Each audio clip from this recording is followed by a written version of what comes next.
எல்லாருக்கும் வணக்கம்.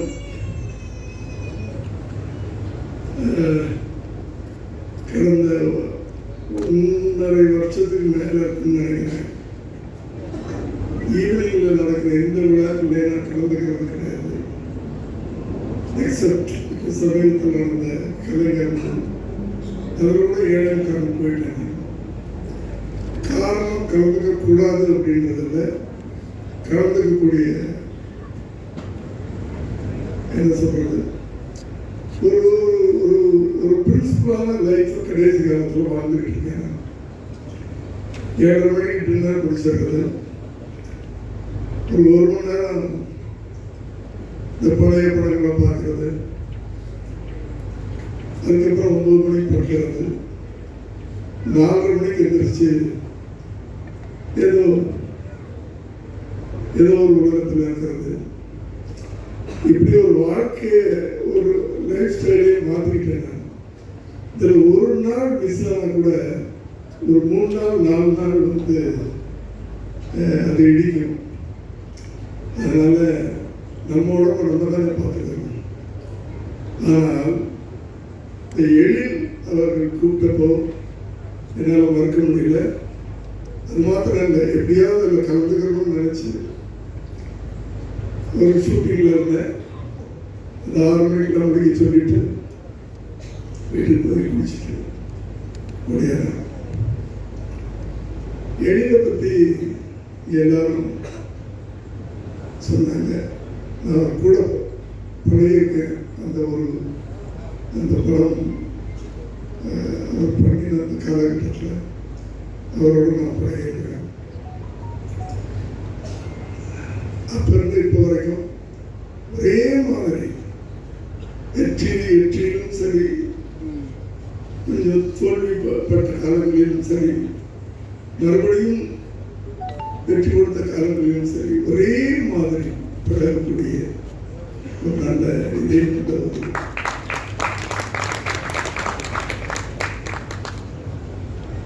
ஒரு திரைப்படம் ஒரு வெற்றி பெறுவது அப்படின்னு சொன்னால் முதல்ல அந்த கரு கண்டென்ட்னு சொல்லுவாங்க. அந்த கரு நல்லா இருக்கணும். அதை யார் நடிச்சாலும் வெற்றி பெறக்கூடிய அளவுக்கு திரைக்கதை அமைக்க, யார் நடிச்சாலும் அதான் நான் சொல்றேன். அதுதான் ஒரு சிறந்த திரைப்படம்.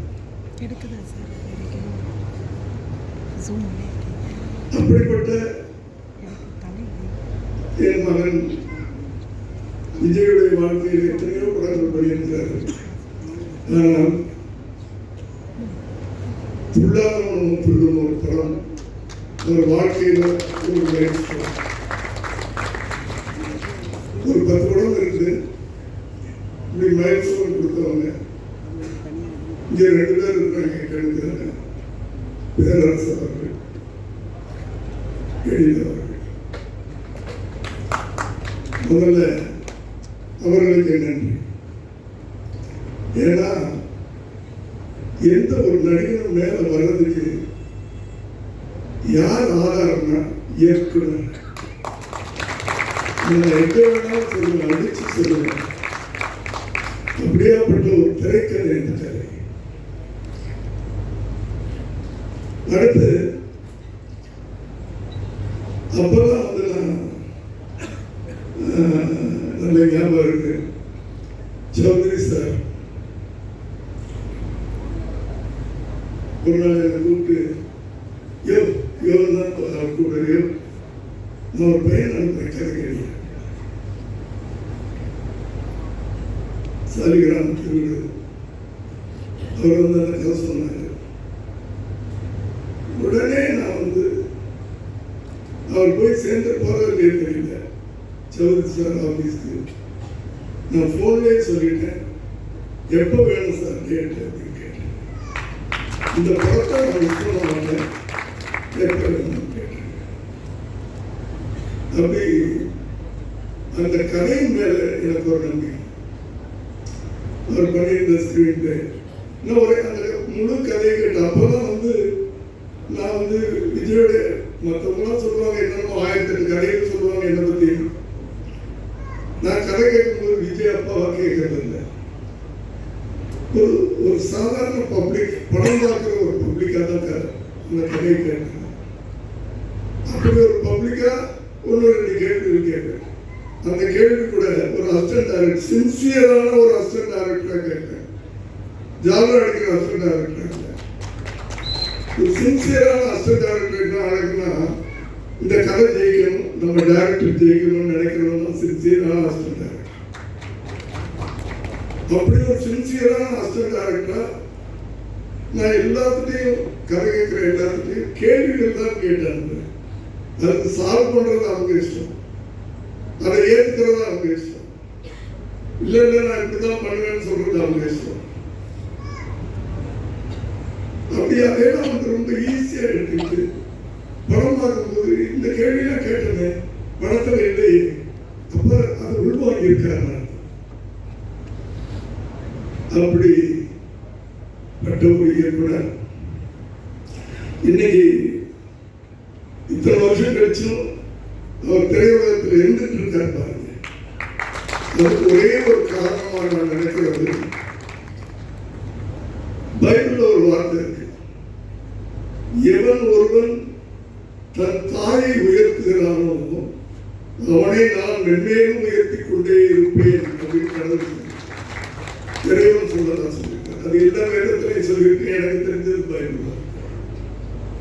நான் அதை பார்த்துதான், ஏன்னா எங்க அம்மா 23 வருஷம் கூட வச்சு இந்த கடைசி நேரத்தில் அந்த ஆஸ்பத்திரிக்கு கையால் தூக்கிட்டு போனேன். அதனால தான் நான் நல்லா இருக்கிறேன், என் பிள்ளை நல்லா இருக்கிறேன், என் குடும்பம் நல்லா இருக்கிறேன் சார். தாயை நம்ம எங்கே நம்ம உயர்க்கிறோமோ கடவுள் நம்ம உயர்த்திக்கிட்டே இருப்பாரு. எந்த மாற்று கருத்து இல்லை. ஏன்னா என் வாழ்க்கையை நான் பார்க்கிறேன். இந்த இளைஞர்களுக்காக தான் நான் சொல்லிட்டு இருக்கேன். நமக்கு தெரிஞ்ச கடவுள், நமக்கு தெரிஞ்ச கடவுள், அந்த கடவுளை நம்ம எவ்வளவு போற்றுனாலும் சரி, அது எந்த தாயா இருந்தாலும் சரி, எனக்கு அதனால அப்படி ஒரு திரைக்கதை நீங்க மேடையில் எதையாவது சொல்லிடுங்க. இப்ப திரைக்கதைக்கெல்லாம் யார் மரியாதை கொடுக்கறது? ஒரு ஹீரோ கிடைச்சா போதும், எப்படினாலும் படம் பண்ணிடலாம். ஏன்னா இப்ப இருக்க ஆடியன்ஸ் எப்படின்னா ஹீரோவுக்காக படம் பார்க்க ஆரம்பிச்சுட்டாங்க. கதையை பற்றிலாம் அவங்க கவலையே இல்லை, ஸ்கிரீன் பிளே பற்றி கவலை இல்லை, அந்த ஹீரோவுக்காக படம் முடியும்.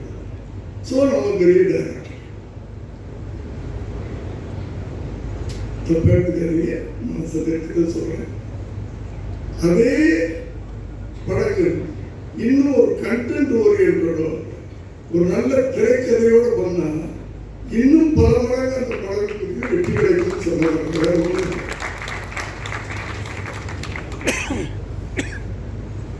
சமீபத்தில் ஒரு படம் பார்த்துட்டு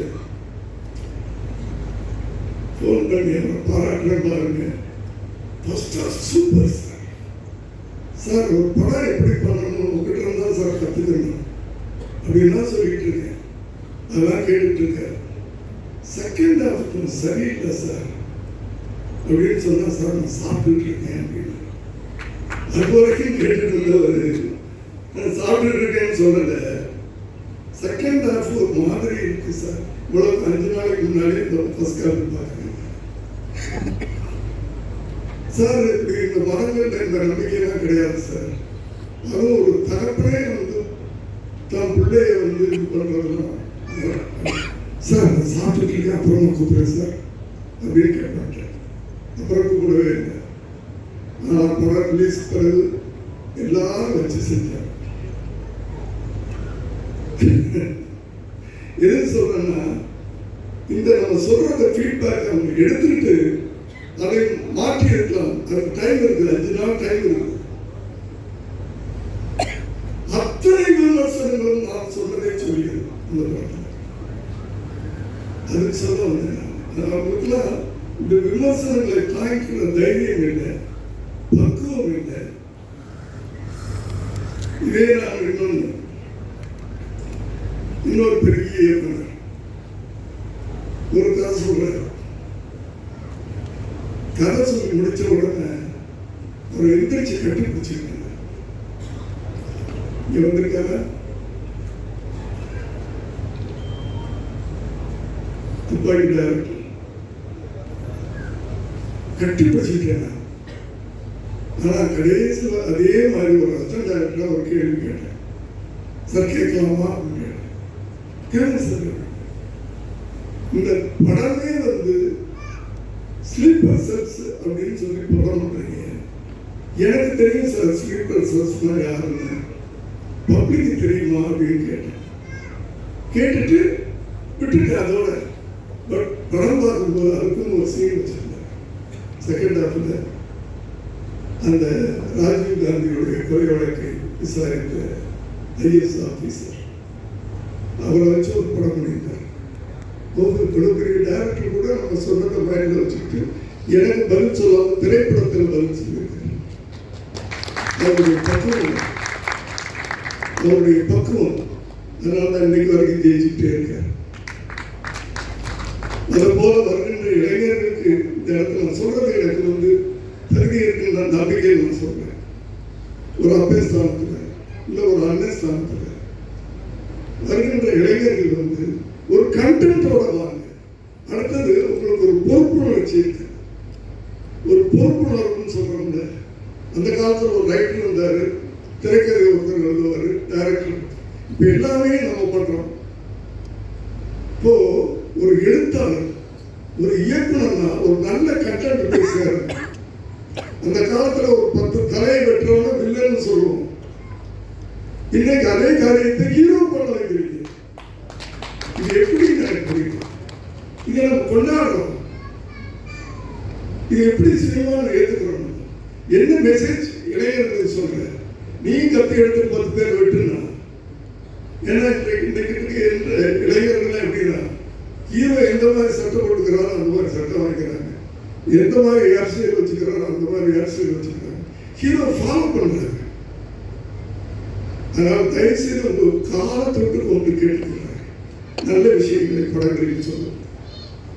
ஏதாவது நல்ல மெசேஜ் 2.5 மணி நேரம் படம் பண்ணுறீங்க, 3 மணி நேரம் படம் பண்ணுறீங்க, 3 நிமிஷம் நல்ல விஷயத்தை சொல்லுங்க. தயவு பண்ணி ப்ளீஸ்.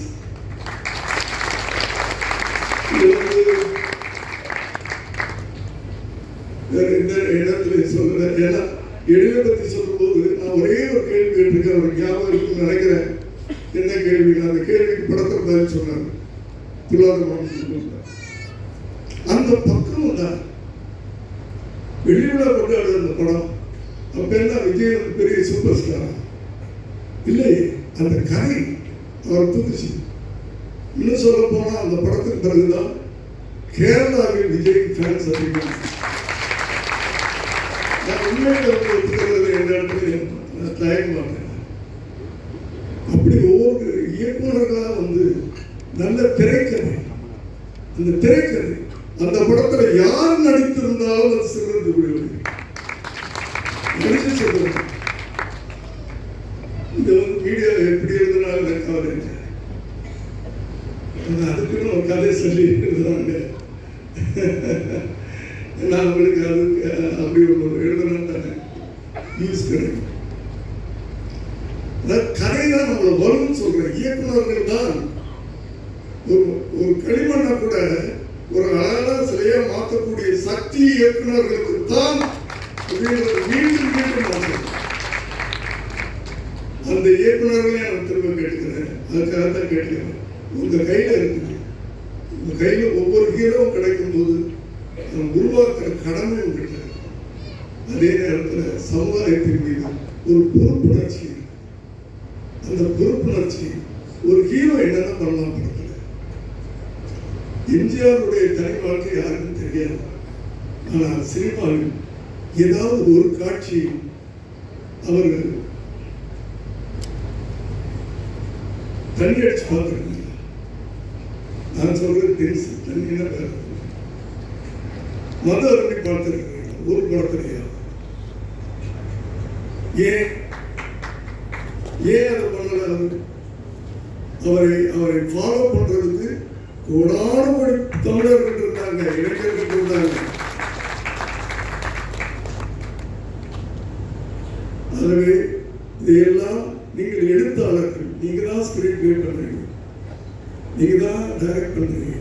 தயவு செய்து இளைஞர்களை உருவாக்குகின்ற ஒரு சமூகத்தின் மீது அக்கறை உள்ள, மக்களின் மீது அன்பு கொள்ளக்கூடிய ஒரு இளைஞர்களை உருவாக்கணும்னா நீங்க இந்த ஹீரோக்களை அப்படி உருவாக்கணும்.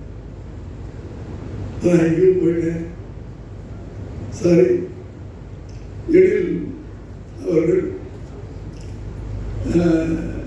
இந்த படம் ஒரு துள்ளாத மொழியான இடையில நிறைய அவர் ஹியூமருக்கு வந்தார். ஹியூமர் தான் அப்படின்றது எனக்கு இருந்து அது ஹியூமராக இருக்கட்டும், சென்டிமெண்ட்டாக இருக்கட்டும், அந்த ஆக்ஷனாக இருக்கட்டும், எதுவாக இருந்தாலும் ஒழுங்கான ஸ்கிரீன் பிளே பண்ணால் அந்த படம் ஜெயிக்கும். காமெடி தான் ஜெயிக்கணும், சென்டிமெண்ட் தான் ஜெயிக்கணும், அதெல்லாம் எனக்கு தெரியாது. நீ அந்த 2.5 மணி நேரம் ஆடியன்ஸ் அங்கேயே திரும்ப விடாமல் நீ ஸ்கிரீன் பிளே இருந்ததுன்னா இன்னைக்கு எத்தனை படங்கள் சின்ன படங்கள் சமீபத்தில் அப்படி அதெல்லாம் பெரிய ஸ்டார் இருந்தாங்க. அதனால திரைக்கதை தான் இன்னைக்கு எதை நம்பி ஒரு படம் எடுக்கிறாரு? ஒரு பெரிய ஸ்டார் இருந்தால் ஒரு நல்ல நடிகரை வச்சு படம் எடுக்கிறார். விமல் அவர்கள் சொல்ல மாட்டேன். விமல் அவர்கள் இந்த ஆரம்ப கால படங்கள்லாம் நல்ல படங்கள் பண்ணிக்கிட்டு இருந்தார். இடையில சினிமா அப்படித்தான் மேலே கீழே. சமயத்தில் ஓடிடியில் ஒரு படம் பார்த்தேன், விலங்கு வெப் சீரிஸ் பார்த்தேன்.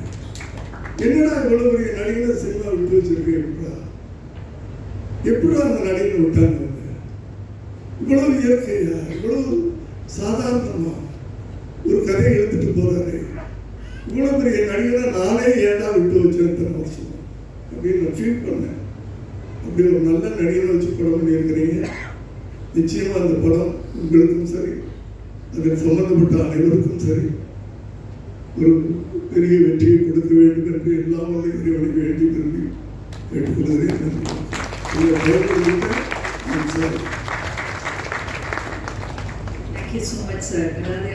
சந்திரசேகர் சார் அவர்களுக்கு எங்களது நன்றிகளை தெரிவித்துக் கொள்கிறோம். அடுத்ததாக இந்த தருணத்தில்